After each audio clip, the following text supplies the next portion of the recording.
하나님께서 제정하신 5가지 제사가 있습니다. 우리가 이미 봐왔던 내용들입니다.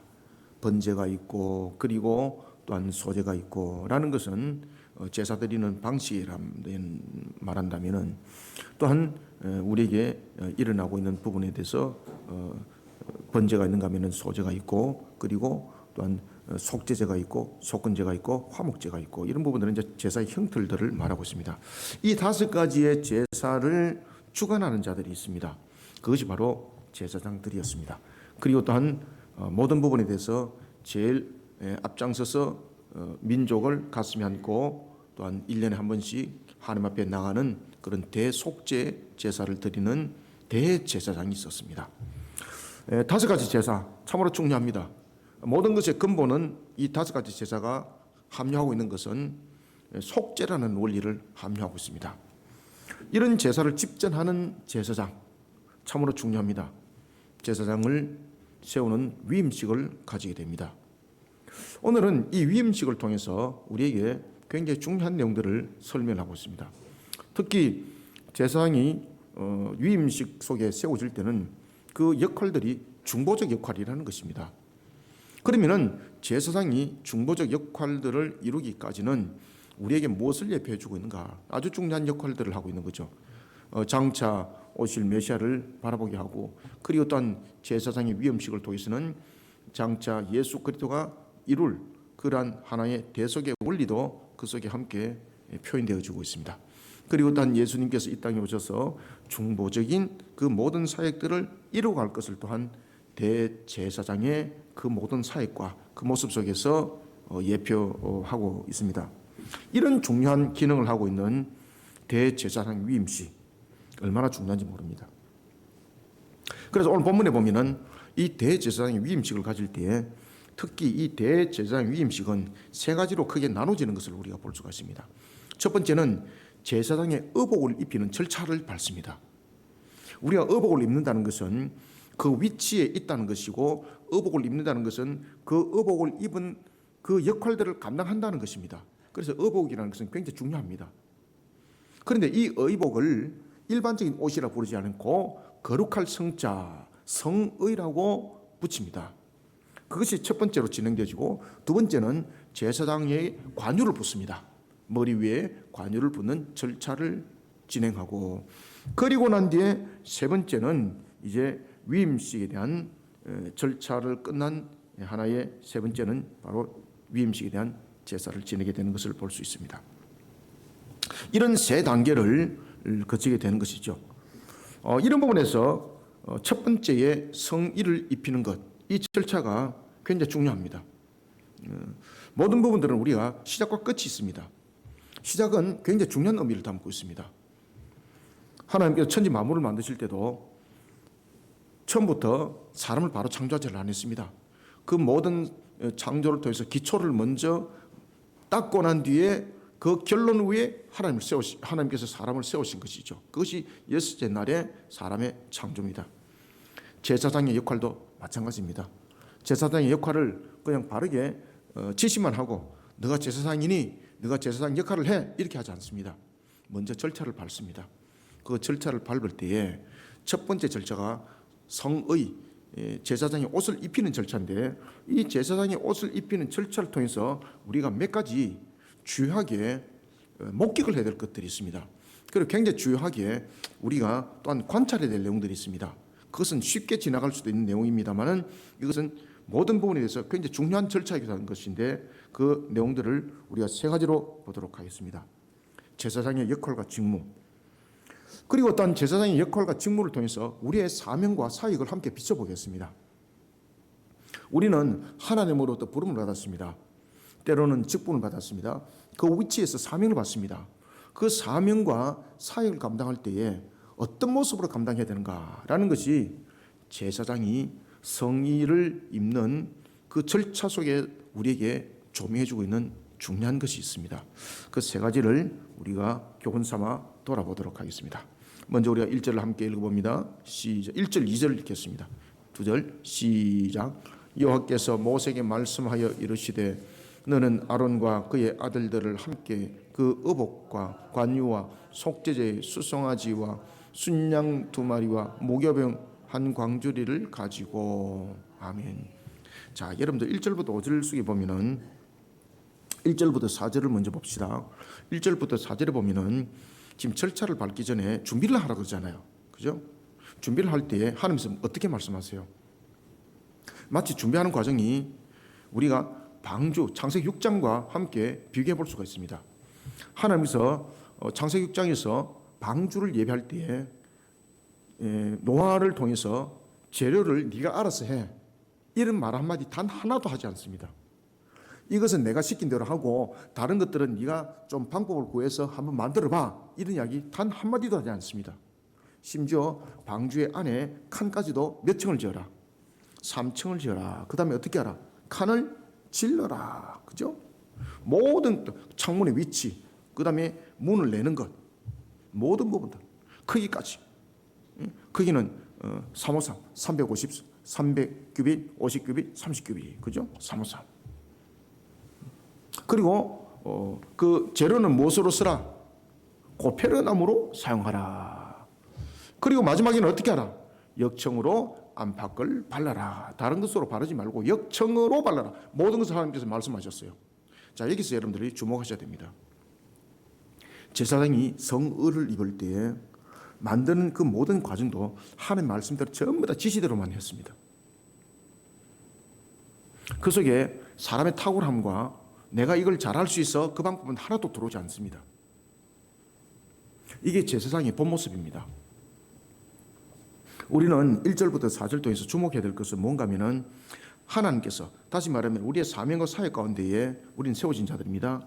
제사장의 모습을 통해서 오늘 우리는 얻어야 될 교훈이 있습니다. 그것은 뭔가 하면은 먼저 첫 번째, 하나님께서 명령하신 말씀에 대해 순종하는 걸음으로 모든 사명과 사역은 시작되어야 한다는 것을 가르쳐주고 있습니다. 이거 가볍게 여기시면 안 됩니다. 굉장히 중요한 겁니다. 우리가 왜 보면은 단추가 똑바로 첫 단추를 바로 깨지 못하면은 어긋나지 않습니까? 그럼 그 끝은 어떻게 되는 겁니까? 그 끝은 참으로 우리가 볼 때 정장이 되지 못하고 꼴이 상합게 되는 것이죠. 마찬가지입니다. 하나님께서 말씀하신 그 말씀대로 순종하는 걸음으로부터 우리의 모든 삶과 사역이 이루어지지 못하면 나중에 결론은 엉뚱한 쪽으로 가게 되는 겁니다. 이사야서 말씀처럼 옆걸음을 치게 되는 거죠.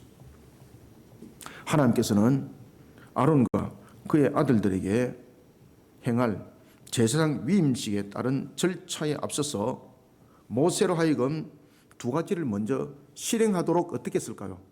명령합니다. 명령. 아시겠습니까? 모세야, 위임식을 가지는데 위임식에 쓸만한 그런 예물을 준비해. 단 한마디도 하지 않습니다.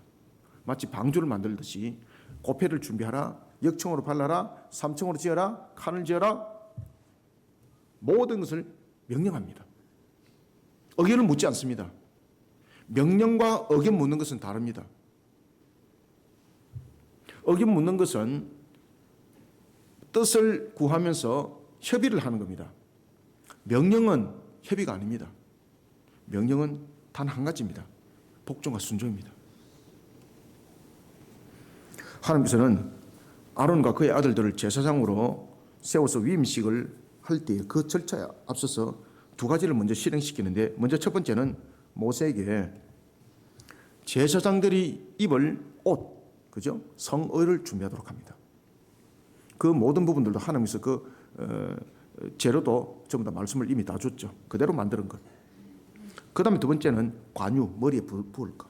그 다음에 세 번째는 수송아지와 그리고 순양 2마리 그리고 무교병 한 광주리를 준비하도록 어떻게 했을까요? 명령하셨습니다.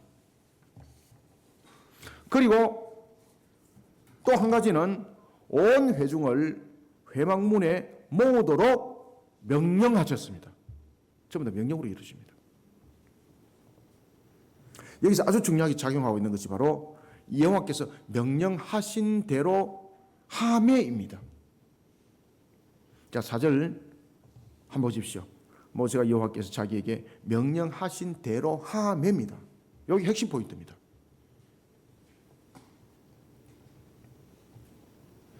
모세는 하나님께서 명령하신 대로 자신의 사역을 실행으로 옮길 때에 자신의 생각도 하지 않았다는 겁니다.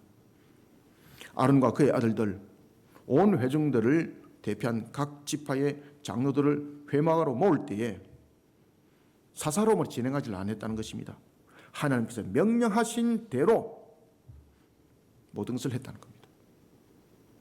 그리고 하나님께서 명령하신 대로 준비된 속죄제에 사용할 수송아지, 이 수송아지는 어떤 성격을 가지고 있습니까? 제사장이 얼만큼 중요한지, 제사장의 역할이 얼만큼 중요한지를 표현하고 있는 겁니다. 강조하고 있는 겁니다. 가장 큰 예물을 드리잖아요. 수송아지, 제사장의 위치가 백성의 전부를 담고 있다는 것을 강조하고 있습니다. 그리고 순양 2마리는 어디에 사용되는가? 레위기 8장 18절과 22절에 의하면 한 마리는 위임식의 번제물로 예물이 사용되고, 또 한 마리는 위임식의 마지막인 화목제의 예물로 사용되는 것입니다. 여기서 강조되고 있는 것 바로 하나님께서 명령하신 대로입니다. 그리고 준비된 것, 그리고 모인 자들 반응 어떻습니까? 준비된 것, 명령하신 대로 했습니다. 명령하신 대로. 그런데 명령하신 대로 순종할 수도 있고 순종 안 할 수도 있습니다. 오늘 4절에 보면은 모세가 여호와께서 자기에게 명령하신 대로라는 것은 명령이죠, 그죠?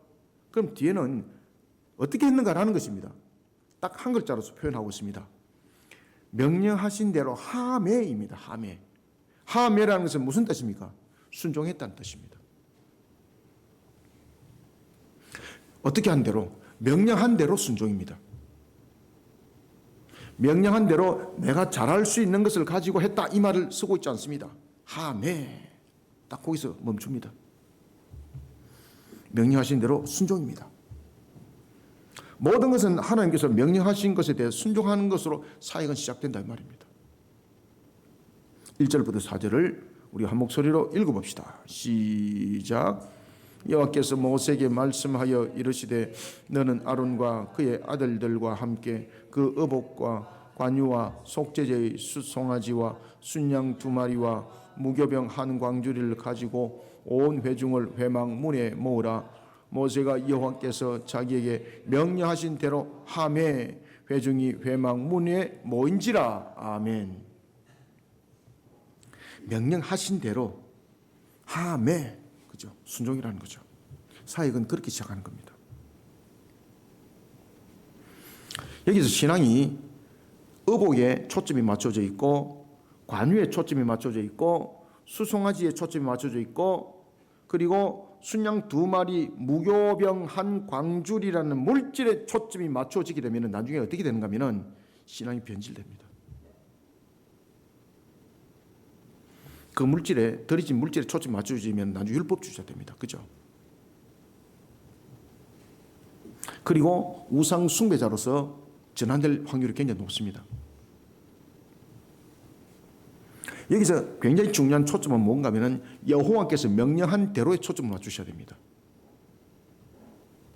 하나님께서 명령한 대로 순종이라는 부분들입니다. 그래서 물질이라는 부분들은 그 속에서 하나님께 드리짐에 대한 예물은 그 속에 성격을 가지고 있지만은 거룩에 대한 부분들을 담고 있는 부분들까지 함께 배워 나가야 되는 것이지, 물질이라는 그 형태가 초점이 맞추게 되면은 나중에 점점 변화해서 물질이 중요성을 가지게 되고 그 물질이 모든 것에 대해서 주관함이 되어버리는 겁니다. 그래서 그 물질을 바라보면서 하나님께서 명령한 것, 그 물질을 통해서 하나님께서 명령하시고 순종하는 자세, 이 부분들이 함께 성립이 되어야 되는 거예요. 이것이 사역의 근본이 되어야 되는 것입니다. 하나님께서 명령하신 것에 대한 순종은 아주 중요합니다. 로마서 6장 17절도 우리에게 말씀을 주고 있습니다. 하나님께서 명령하신 것은 어떻게 나와야 되는가? 마음으로부터 우러나와야 된다. 마음으로부터. 그 순종은 마음으로부터 우러나와야 된다. 하나님 앞에 죄인이라는 것, 하나님 앞에 거룩하게 세워져야 한다는 것, 이것이 그 모든 물질을 통해서, 예물을 통해서 설명해 주고 있습니다.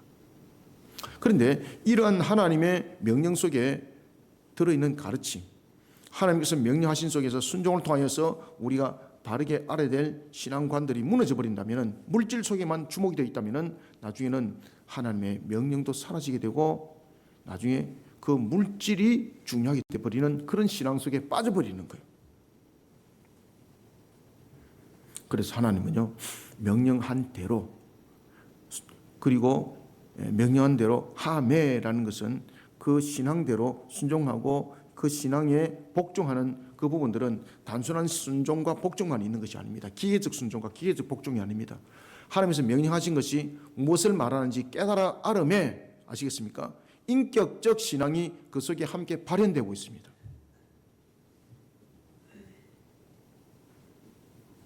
모세와 아론 그리고 그의 아들들, 온 회중이 하나님께서 명령하신 말씀에 대해 순종하는 걸음으로 사역이 시작됩니다.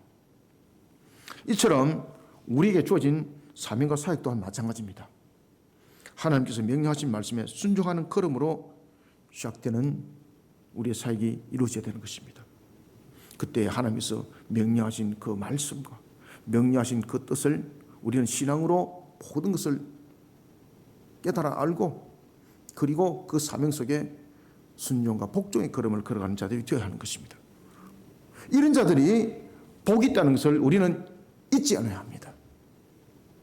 그래서 우리는 하나님께서 말씀하신 그 지상 대위임령, 마태복음 28장 19절부터 20절, 그죠? 아버지와 아들과 성령의 이름으로 세례를 주고 그것을 지키고 가르치라고 그랬지 않습니까?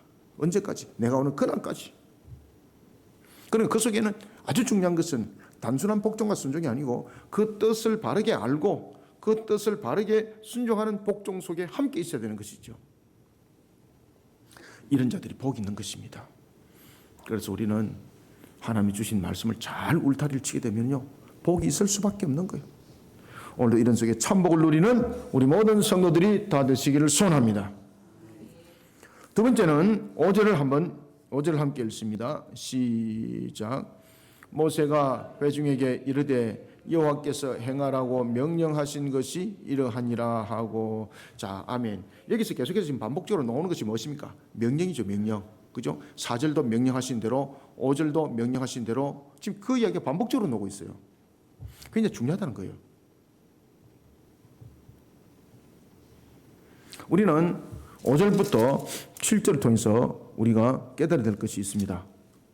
5절부터 7절은 자신의 능력과 자신의 재능으로 사명과 사역을 감당하는 자 되면 안 됩니다.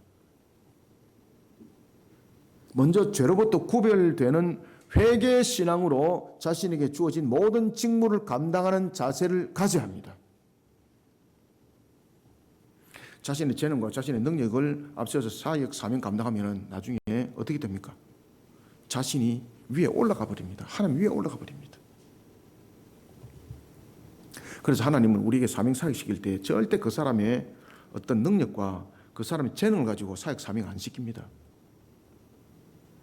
항상 그를 회개시킵니다. 먼저. 그죠? 자, 여러분들 이사야서 보십시오. 이사야서 보면은 이사야서가 하나님, 물론 이제 1장에서 부름을 받죠. 그죠? 부름을 받지만은 그가 하나님으로부터 특별한 사명을 딱 부받을 때 6장에 등장하죠. 6장에 딱 등장할 때 이사야가 무엇을 보는 겁니까? 하나님께서 이사야의 그 모습을 딱 보게 만들 때에 자신이 죄인이라는 것을 보게 만들어요. 그러면서 그는 뭐라고 말합니까? 오호라 나는 망하였도다. 하나님의 앞에 내가 설 수 없으니 나는 이제 죽은 자와 같아 라고 말을 할 때 제단의 숯불로서 나의 입술을 찢어 주옵소서. 회개하지 않습니까? 하나님께서 그 회개를 받으시고 어떻게 하나요? 그를 특별한 사명자로 세워요. 절차가 그렇게 되는 거예요. 자, 여러분들 사도 바울을 하나님께서 사용했습니다. 사도 바울의 재능을 사용했나요? 물론 사도 바울 많이 배웠습니다. 그렇죠? 얼마나 많이 배웠습니까? 그는 수사학에도 모든 것들을 깊이 공부를 하였고 철학에도 아주 깊이 공부를 하였습니다. 그리고 그는 갈멜리알 학파로서부터 그는 아주 그 수석에 있는 그런 위치에 있었습니다. 그런데 하나님께서는 그를 그렇게 사용하지 않습니다. 어떻게 합니까? 다메섹 도상에서 그를 회개시켜. 아시겠습니까? 회개시키 사용합니다. 예수님께서 12 제자들을 세울 때였습니다. 마찬가지입니다. 사용할 때입니다. 가룟 유다는 빠져버렸습니다. 11제자가 부활의 주님을 만납니다.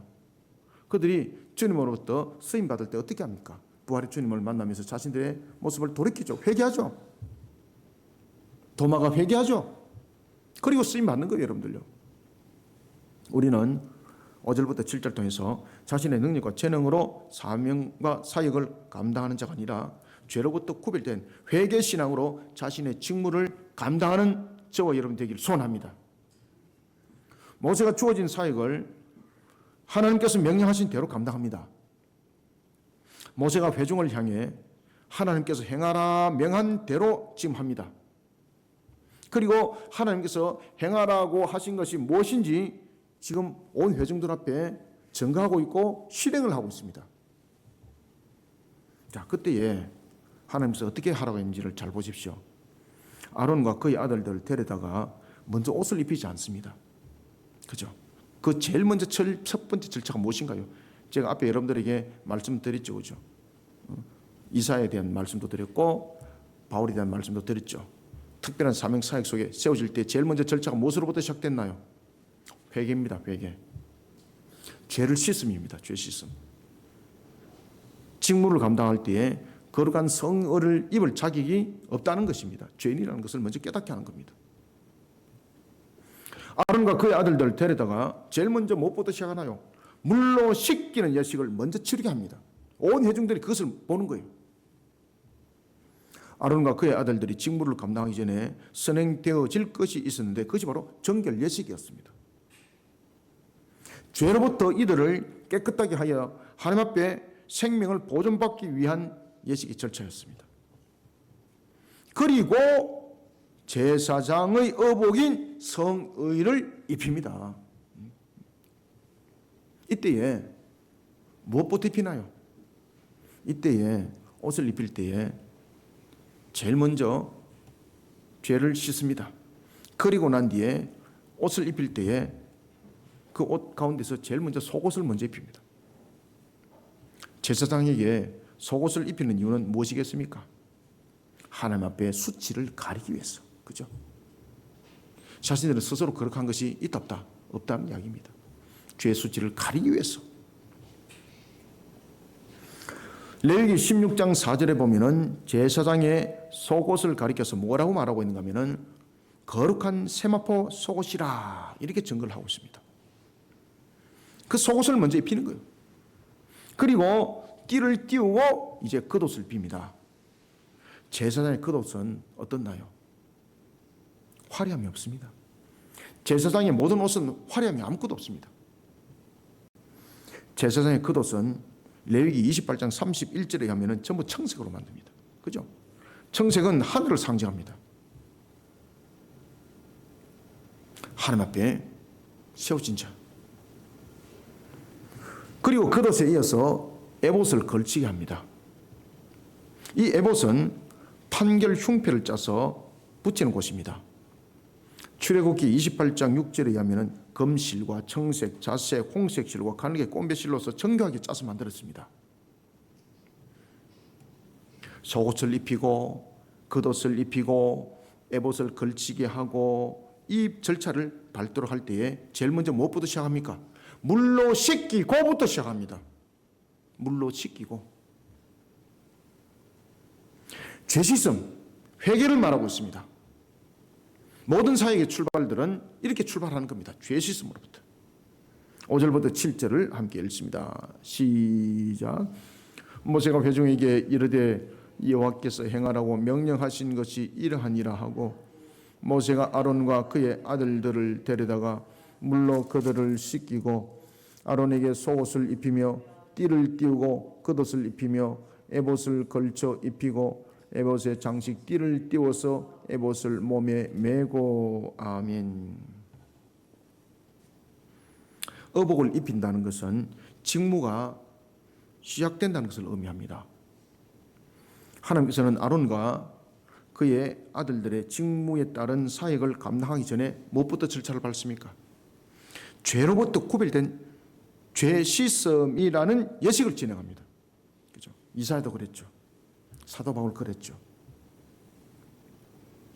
하나님 앞에 누구도 예외 없이 죄 씻음이 이루어지지 않고는 하나님과 대면할 수 없습니다. 하나님의 거룩을 훼손하는 행위는 어떤 부분에도 용서받지 못합니다. 우리가 민수기 20장 12절 이하에 보시면은 하나님의 명령을 거역함으로써 하나님의 거룩을 이스라엘 백성 목전 앞에서 나타내지 않았던 아론 어떻게 됐나요? 결국은 호르산에서, 그리고 모세는 느보산에서 생명이 거두집니다. 그런가 하면은 또한 하나님의 그 법도와 규례를 따르지 아니했던 아론의 두 아들 나답과 아비후 다른 불을 들였죠, 그죠? 결국은 그 생명이 거두졌습니다. 우리는 각자에게 주어진 사명과 사역, 그 사명과 사역은 자신의 재능과 자신의 능력으로 감당하는 것이 아닙니다. 하나님께서 명령하신 것에 따라, 하나님께서 명령하신 것에 따라서 행해야 됩니다. 그리고 또한 하나님께서 명령하신 것에 따라서 모든 것을 시작할 때에 그 출발은 자신을 죄로부터 구별하는 회개신앙으로 그 직무를 반드시 감당하는 우리의 모습들이 되어야 한다는 것입니다. 우리는 이 절차 속에, 이 규범 속에, 이 신앙의 원칙 속에 우리의 모습들을 바르게 펼쳐나가고 또한 바르게 실현나가는 우리의 모습들이 다 되시기를 소원합니다. 그 다음에는 우리가 마지막으로 8절 한번 읽어보겠습니다. 함께 시작. 흉패를 붙이고 흉패에 우림과 둠빔을 넣고. 아멘. 제가 이제 오늘 이 우림과 둠빔에 대해서 재미있는 이야기를 하나 해드리겠습니다.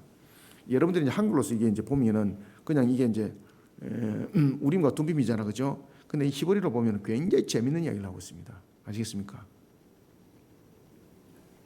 자, 우리는 8절부터 9절 통해서 여러분들 무엇을 깨달으셔야 되는가 하면은 결과물을 얻기 위해서는 수단과 방법에 의지하는 사명과 사역은 절대 하면 안 된다는 것을 조명하고 있습니다. 시작과 마무리를 어떻게 하라? 시작과 마무리를 하나님께서 명령하신 것으로 시작하고 하나님께서 명령하신 것으로서 모든 것을 마무리하는 그런 사명과 사역이 되어야 됩니다. 8절과 9절 결과물을 얻기 위해 수단과 방법에 의지하는 사명과 사역이 아니라 시작과 마무리가 하나님께서 명령하신 것을 끝까지 지켜 준행하는 것으로 모든 것을 우리는 이루어가는 자들이 되어야 됩니다. 제사장 가운데서도 대제사장으로 세움을 받았던 아론의 의복은 에봇에 이스라엘의 12지파를 상징하는 12개의 보석으로 장식된 흉패가 붙어집니다. 흉패는 그 안에 주머니를 만들기 위해서 두 겹으로 만듭니다.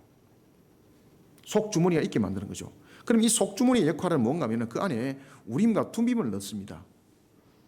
여기서 우리가 주목을 하셔야 됩니다.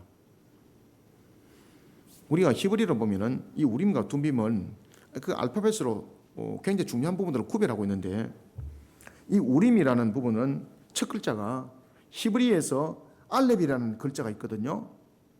이렇게 X 비슷하게 써 있는 글이 있는데 이것을 알렙이라고 말해요. 우림은 이런 히브리 글자의 첫 글자 알렙을 딱 쓰고 있습니다.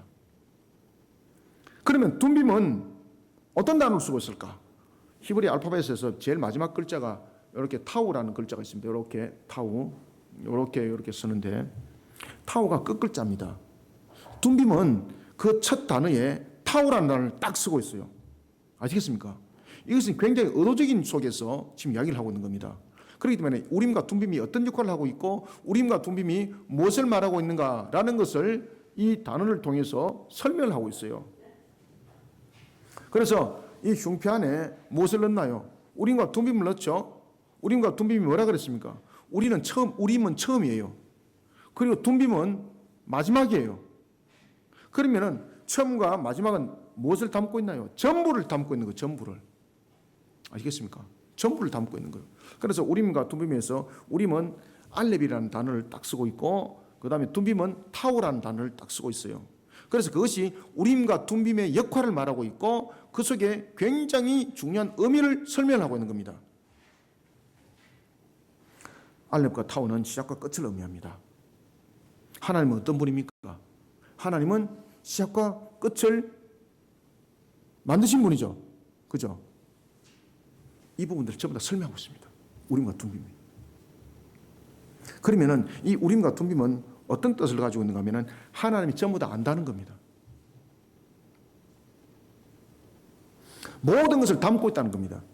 그래서 우림과 둠빔의 역할이 무엇입니까? 우림과 둠빔의 역할이 하나님께 묻는 거거든요. 그때 우림과 둠빔은 그 역할을 할 때에 딱 두 가지만 선택합니다. 예, 아니옵니다. 뭔가를 묻습니다. 그러면 우림과 둠빔이 그에 대해 답을 줘야 된다는 거죠. 그러면 우림과 둠빔은 모든 것을 처음과 끝을 다 아시는 하나님이 그것을 보고 판단하고 판결한다는 거예요. 그래서 하나님이 아니면 아니라는 거예요. 우리가 볼 때는 아닌데 하나님이 맞다면 맞는 거예요. 왜? 처음과 끝을 아시는 분은 하나님 한 분밖에 없으니까. 그래서 판결 흉패 뒤에 무엇이 들어간다? 우림과 둠빔이 들어가는 거예요.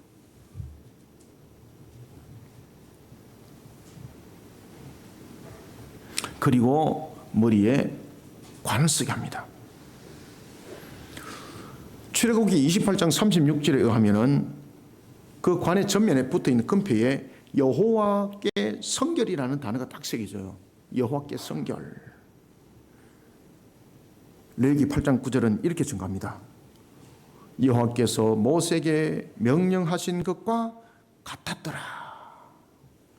여호와께서 모세에게 명령하신 것과 같았더라. 자, 8절 9절 우리가 두 절 한번 읽어봅니다. 시작. 흉패를 붙이고 흉패에 우림과 둠빔을 넣고 그의 머리에 관을 씌우고 그 관 위 전면에 금배를 붙이니 곧 거룩한 관이라. 여호와께서 모세에게 어떻게 명령하신 것과 같았더라. 아멘. 모세가 아론과 그의 아들들을 제사장으로 세우는 위임식을 진행할 때에 하나님께서 명령하신 것으로 시작하죠. 그리고 명령하신 것으로서 끝을 맺습니다. 이때에 모세는 그 명령하신 것을 끝까지 지켰다는 겁니다. 끝까지 지켜 준행하는 것으로 모든 것은 이루어갑니다. 심지어 뭐까지? 에봇 주머니를 만들고 에봇 주머니에 무엇을 넣습니까? 우림과 둠빔을 넣습니다. 우림과 둠빔이 시작과 끝이거든요. 전부를 담고 있거든요. 시작과 끝이라는 것은 전부를 담고 있는 것이에요. 모세가 어떻게 직무를 감당했다는 겁니까? 어떻게 사명을 감당했다는 겁니까? 하나님께서 명령하신 대로 시작했고 하나님께서 명령하신 대로 마무리했다는 것인데 지켜 준행했다는 겁니다. 지키고 준행했다는 겁니다. 그 속에 명령에 대해서 순종이었습니다. 사랑하는 성도 여러분, 우리에게 주어진 사명과 사역, 어떤 결과물을 얻기 위해서는요, 때로는 수단도 쓰고 방법도 씁니다만은 그것은 세상 속입니다. 우리에게 주어진 사명과 사역은 전능하신 하나님, 전지하신 하나님께서 명령하신 것이거든요. 전능이라 그랬잖아요. 그러면은 전지, 우리가 능력이 있다 없다 다 알고 계시는 것이죠. 모세를 세울 때도 하나님께서 말씀하지 않습니까? 내가 너를 다 알고 있다. 모세는 자신이 보면서 자신의 부족함을 막 이야기하잖아요. 그런데 하나님께서 뭐라고 말씀하십니까? 내가 다 알고 있다. 나는 재능이 없어요. 이렇게 말하니까 다 알고 있다. 나는 입술이 드네요. 다 알고 있다. 그래서 너희의 형, 말 잘하는 아론을 준비해 놓았노라. 그죠? 여러분들, 우리는 사명과 사역을 감당할 때에 우리의 재능, 우리의 능력 중요합니다. 그런데 하나님은 그것을 중요시 여기지 않습니다. 명령한 대로 하라는 겁니다. 명령한 대로. 명령한 대로. 그러면 우리는 그 명령한 대로 순종하면 되는 겁니다. 그런데 그 순종이 지켜 준행함인데 하나님의 법도와 규례 속에서 반드시 그 신앙이 들어와야 된다는 거죠. 그럴 때에 우리의 부족함을 아시고 우리의 연약함을 아시고 우리의 무지함을 아시는 하나님께서 모든 것을 우리를 충만하게 만들어서 그 모든 사명을 이루어갈 줄 믿으시길 바랍니다. 그래서 처음과 끝은요, 우리의 능력이 들어오면 안 돼요. 모든 것은 그 명령하신 대로예요. 명령하신 대로. 여러분들, 레위기를 그냥 여러분들이 읽으면은 정말로 성경 66권 가운데서 제일 딱딱한 성경이 뭘까요? 레위기입니다. 레위기. 그런데 성경 66권 가운데서 정말로 하나님을 직접적으로 마치 만나는 것처럼 그런 내용들을 펼쳐나가고 있는 성경은 또 어디일까요? 죄송합니다만 레위기입니다. 그래서 레위기를 잘 풀어보시면요, 저는 레위기를 옛날에 이제 그 공부를 하고 연구를 하면서 어마어마한 은혜를 받았었어요. 처음에는 그냥 읽을 때는 너무 지겨웠어요. 이거는 너무너무 재미없는 성경이에요. 창세기는 스펙타클하잖아요. 그죠? 출애굽기 막 창세기 출애굽기 딱 막 이까지 다 왔는데 레위기에서 푹 꺼져 버리는 거예요. 그런데 레위기가 진짜 하나님 보여주는 거예요. 아시겠습니까? 내 모습이 어떻게 돼야 되는가 진짜 보여주는 거예요. 그것이 레위기예요, 레위기. 그래서 레위기를 잘 배우셔야 되는 거예요. 그래서 지금 한 달 내내 지금 레위기 하는 거예요, 지금. 사랑하는 성도 여러분, 우리에게 주어진 사명과 사역, 어떤 결과물을 얻기 위해서 수단과 방법을 필요하고 있지 않습니다. 하나님께서 우리에게 주어진 사명은요, 사역은 우리에게 뭔가를 결론을 얻기 위한 수단을 그리고 방법을 필요로 하고 있지 않습니다. 왜? 전능하신 하나님이 우리에게 주신 사명이거든요. 그러면 우리는 그 사역 안에서 전능하시고 전지하신 하나님께서 명령하신 대로 시작하고 전능하시고 전지하신 하나님께서 명령하신 대로 그 모든 것을 지켜 준행하는 것으로 모든 것을 마무리하는 우리의 모습들이 되기를 소원합니다. 이 속에 하나님의 역사가 있습니다. 그 속에 하나님이 보시기에 좋았더라 역사가 있습니다. 그 속에 하나님의 은혜가 있습니다. 그 속에 하나님의 결론의 열매가 있는 줄 믿으시길 바랍니다. 말씀을 맺습니다. 사명과 사역이 세상 관점에서 이루어졌다면 분명히 그 사람의 재능과 능력이 필연적입니다. 그런데 하나님으로부터 사명과 사역 가운데에 세워진 자라면 가장 먼저 버려야 될 것이 무엇인지 아십니까? 가장 먼저 버려야 될 것이 세상의 관점입니다. 이거 버리지 못하면요, 하나님의 사명 사역 속에 역행됩니다. 그래서 그 훈련부터 먼저 하셔야 됩니다. 사도 바울도 보십시오. 하나님께서 쓸 때에 그렇게 사용을 딱 했지 않습니까? 다메섹 도상에서 완전히 빨가벗겨 버리잖아요. 그러면서 그 아라비아 공략하지 않습니까? 아라비아 공략할 때 하나님께서 그래 네 이만큼 배웠지 그 이야기 아니에요. 처음부터 다시 가르쳐 하나님께서. 그것을 얼마 동안? 3년 반 동안 가르쳐요. 3년 반 동안. 그렇게 많이 배웠던 바울인데 3년 반을 다시 가르쳐요, 여러분들요. 그리고 난 뒤에 그를 자신의 고향인 다소로 다시 보내가지고 다시 훈련시켜요. 하나님으로부터 사명과 사역 가운데 세워진 자라면 먼저 버려야 될 것이 세상의 관점이에요. 저도 세상이 만약 가지고 있는 관점이 되었다면 저는 아마 하나님을 바라보는 신앙이 안 됐을 거예요. 세상에 제가 배웠던 지식 가지고 만약에 말씀에 접근했다면 하나님 안 보였을 거예요. 오늘 같은 이런 설교도 못합니다. 세상적인 것을 버리니까요, 하나님이 보게 하셔요. 하나님이 이끌어 주시는 거예요.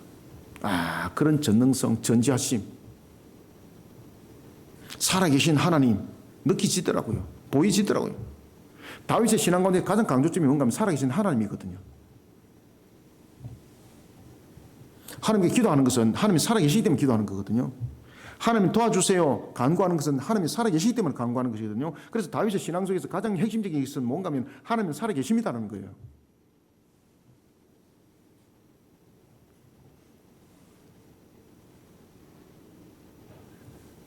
저도 그것을 보기 시작했던 거죠. 세상 끝을 내려놓으니까 하나님이 보이더라고요. 하나님의 능력이 어떠하심이 보이더라고요. 그것이 사실이라는 것이 보이시더라고요. 그것을 믿음이라고 말하는 거예요. 그것을 신앙이라고 말하는 거예요. 우리는 사명과 사역 가운데서 가장 먼저 버려야 될 것이 뭔가 하면 세상적 관점입니다. 세상적 관점 속에서는 하나님이 보이지 않습니다. 하나님은 과학으로 설명하는 것이 아닙니다. 절대 하나님이 보이지 않습니다.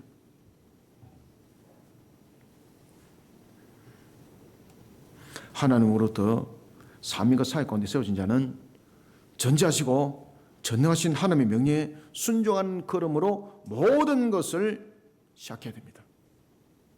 그리고 마무리 또한 어떻게? 하나님께서 명령하신 것을 지켜 준행하는 것으로 모든 것을 이루어가야 합니다. 왜냐하면 하나님의 명령 속에는 지시하는 명령만 있는 것이 아닙니다. 완전해진 하나님의 그 능력이 발휘지고 있습니다. 그 말씀을 지키니까, 준행하니까 하나님의 역사가 일어나는 것입니다. 여기서 중요한 것은 하나님으로부터 세워져 사명과 사역 가운데 세워진 자는 자신의 능력과 재능을 앞서게 되면 안 된다는 겁니다. 그래 되면 무엇이 앞설까요? 반드시 교만이 나타납니다. 반드시 교만이 나타납니다. 이게 인간의 죄성입니다. 이게 인간이 가지고 있는, 인간이 죄를 범하고 난 이후에 나타난 속성 가운데 하나입니다.